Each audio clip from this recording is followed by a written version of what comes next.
Fooly Cooly, Fooly Cooly. Okay, so Fooly Cooly, or FLCL as it's known in text form, is a show I and many others grew up with.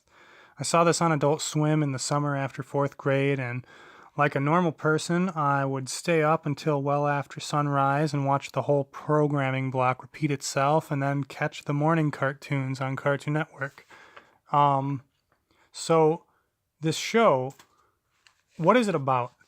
See, that's something I have a hard time answering. What is it about?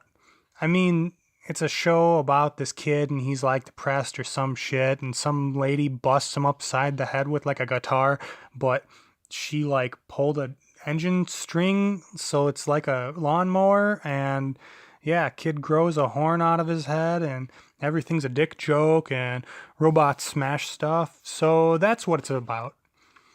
Um but from the perspective of somebody who's seen the thing so many damn times, I want to say, yeah, but that's not what the show is about. Now, hold on. This show is a masterpiece because the show is fun to watch for the dumbest dummies, but everything that happens is so ridiculously well put together that it forms a consistent logic that even the turboest of nerds won't get bored of. Um, Now, let's take a second. I said well put together. Fooly Cooly is not some immaculate design. It's not built from the ground up to be completely perfect. I don't think anybody had that in mind when Fooly Cooly started production. No, Fooly Cooly is a bunch of different parts that were chosen for various levels of importance, and they were perfectly formed into the best possible puzzle pieces in order to create what we now have. So I think when I think what's Fooly Cooly about, I get tripped up because I'm not watching it for the plot anymore. I'm watching it to see these different pieces seamlessly woven together. There's a beauty to how well these things flow into each other, and the show is about all of them. Okay, so it's actually about the thing I said before with the depressed kid and the guitar lady and the robots. But obviously, my opinions and thoughts about the show are affected by the fact that I've been watching it for 13 years. The idea of this series is to sum up what information is being presented and to see how cohesive Fooly Cooly actually is. So, Fooly Cooly. The first episode, alright, in the first episode, we open up and Mamimi is talking to Nauta. And she's telling him, this is how you be confident and skilled. But, you don't really know what she's talking about. You don't really know what she's saying, because you're disoriented. The camera's going nuts. It's not pointing at anything really. And you don't know at first who's talking or who they're talking to. And it sounds like a bunch of weird stuff, but it sounds inspirational.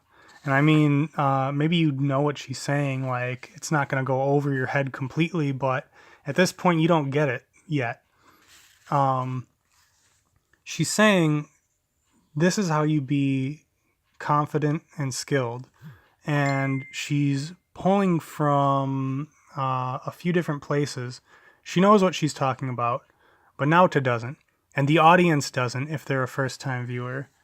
See, they do something to keep you from thinking too hard and realizing that this is like a thesis statement to the whole series.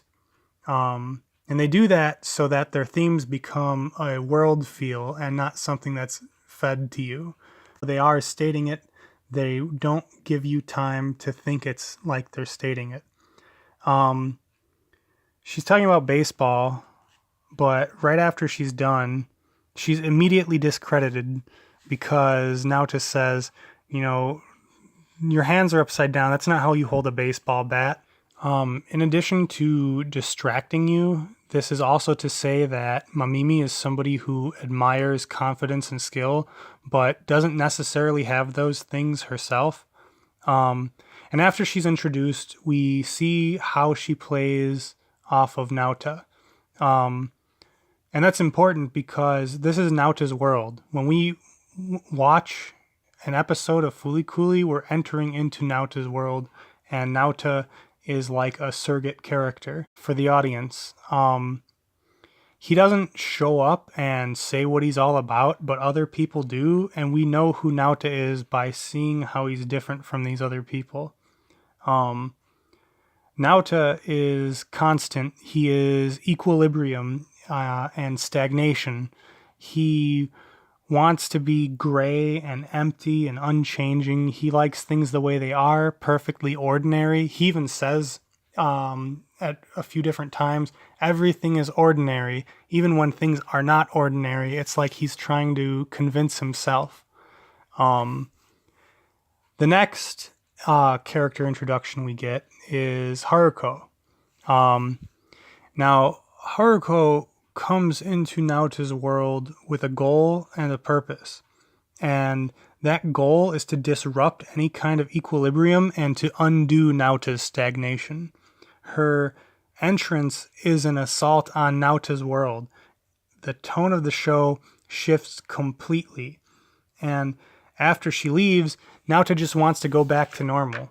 He just wants to go on with his life, but Haruko has had such an impact on the world he lives in. When he goes to school the next day, he can't go 5 minutes without hearing about some people who heard about her in town. And when he leaves school, there she is, she finds him. And when he gets away from her and goes to the hospital to have his bump on his head checked out from where she clocked him in the head with a guitar, she's there at the hospital. And Naota just wants to go home, both literally and figuratively. He wants things to be normal. So when he goes home, he gets away from her. He gets away from Haruko. So we kind of return to these slow, somber scenes where Naota is narrating to tell us about his dream. And he dreamed about his brother, who's someone who plays baseball and is really good at it. But he says nothing could have been more perfect than his swing, something like that. But referring back to what Mamimi was saying, it's that Naota is longing for someone with confidence and skill. So Naota just wants to go on with his life. He just wants to return to normal, but Haruko will not let him. So even when he wakes up, there she is. She's in his house, and she's the housekeeper now.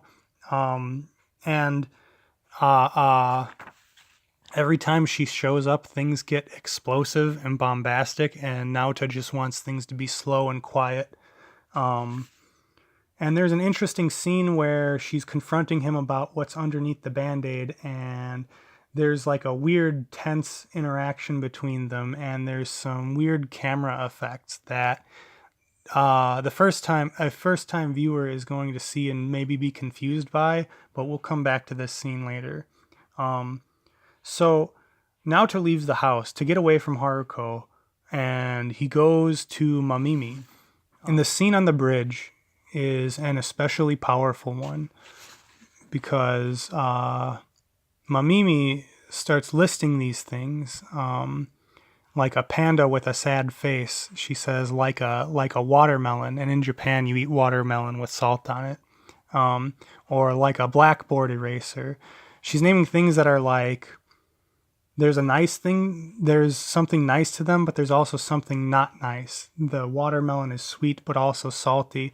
The panda is very cute, but it's got a mean face. The blackboard eraser smells really ridiculously bad, but you can't stop smelling it because what the hell is that smell? She's saying to Naota, hey, I really like you, but every time I get to you, I think you're going to be sweet, but then there's also this sour part to you. She's saying, I really like you, except for the reasons that I don't. And Naota doesn't realize that she's trying to explain her affection for him. And he inadvertently delivers a low blow. he doesn't realize it because he just thinks of her as the girl who's waiting around for his brother to come back. And he tells her that his brother has moved on. She's got an American girlfriend, which, first of all, I think she knew that. I think she knew he moved on. Maybe he didn't know she had a girlfriend, which, you know, is going to hurt her. But it also kind of points out that even when she's, holding on to Naota and coming on to him and squeezing him, he still doesn't see her that way. And it's too much for her. She can't take it. She grabs her head and she says, I'm going to overflow. And that kind of tension in her brain, that hurt, that those powerful emotions become too much for her. And that gives Medical Mechanica the opportunity to send an attack after Naota, and a robot fight happens. So, in later episodes, they go more into what the hell is going on with that, but they'd never explain it directly. So I'll kind of get to that when I get to it, I guess. But this robot fight, is kind of a distraction from the realization that Naota and Mamimi are longing for the same thing. They're kind of missing the same person. And Mamimi is saying, this is how you do it. She's saying, Naota, be this for me. And Naota just doesn't. He doesn't know how to do it. He's just looking for somebody else who does. But they're looking for someone who is confident and skilled. And you don't hear his name, but Naota sees Haruko coming in, about to swing her guitar, and he mistakenly calls her his brother's name.